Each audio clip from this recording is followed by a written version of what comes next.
Hello, नमस्ते, प्रणाम, हर हर महादेव। हम आप सबके भाई दीपक दीपांशु। तो आप सभी को स्वागत है हमारे इस यूट्यूब चैनल में दीपक दीपांशु राइटर में।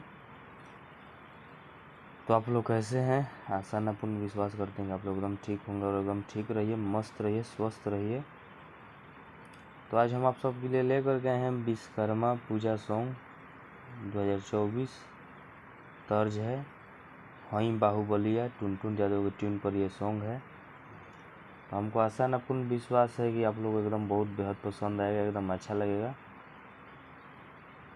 काहे कि इसमें एक लड़की अपने एक लड़की एक लड़का का इसमें वो बड़ाई कर रही है अपने जनुआ मजनुआ का, वही मैटर है। लेकिन विश्वकर्मा पूजा का सॉन्ग है, बहुत एकदम ज़बरदस्त मैटर है, अच्छा सॉन्ग है। तो हमको आशा न पूर्ण विश्वास बार वो सबसे कि गाना वो सबको बहुत ही बेहद पसंद आई। खैर अब तो विश्वकर्मा पूजा में कुछ समय बाँचल नहीं है, 2-4-5 दिन बाटे, कुछ कारण से पहले वो सबके गाना ना आ पाइल। तो चलिए ओकरा खातिर क्षमा चाहतनी, लेकिन अभी भी जौन 2-4 दिन समय बाटे ढेर बा, सोचने के एगो वो सब की सब सीजनली सॉन्ग हटे दे दिया। एक बाद में तो फिर अपन सब लोकगीत, देवी गीत, गाना बजाना होत रही।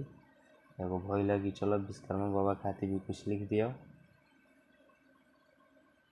तो चली अभी जब भी भाई तो के चैनल के सब्सक्राइब करके नहीं जोड़, प्लीज़ जो सब इस चैनल के सब्सक्राइब करके बेल आइकन प्रेस कर ले, ताकि जो भी वीडियो लेकर के ही नोटिफिकेशन आप सबके पास पहुंचे, ताकि आप सब उस वीडियो को देख सकी जा। और अच्छा लगी तो लाइक शेयर कमेंट आप लोग जरूर करब जा। जे भी भाई कम से पर्सनली सॉन्ग लेवे कोई भाई कॉल व्हाट्सएप के जरिए संपर्क कर सकता है, कम से कम चार्ज में भाई खातिर गाना लिख दे। तो चली ज़्यादा देर ना करते हुए हम आप लोग के मुखड़ा के डमी करके सुनावत हैं। तर्ज हई बाहुबलिया, टुनटुन यादव। लड़की के बोल बाटे कि सभे पूजे मशीनरी बाबा, जनुआ भी थारबा। दो बार बा कि सभे पूजे मशीनरी बाबा, जनुआ भी थारबा। कुछो के ना बाटे बाबा कमी, रखले हथियार बा। कुछु के ना बाटे बाबा कमी, रखले हथियार बा। तब लड़कवा के बोल बाटे, लइका कहता अरे कि 2 चाका 4 चाका से भरल बाबा घर दुआर बा।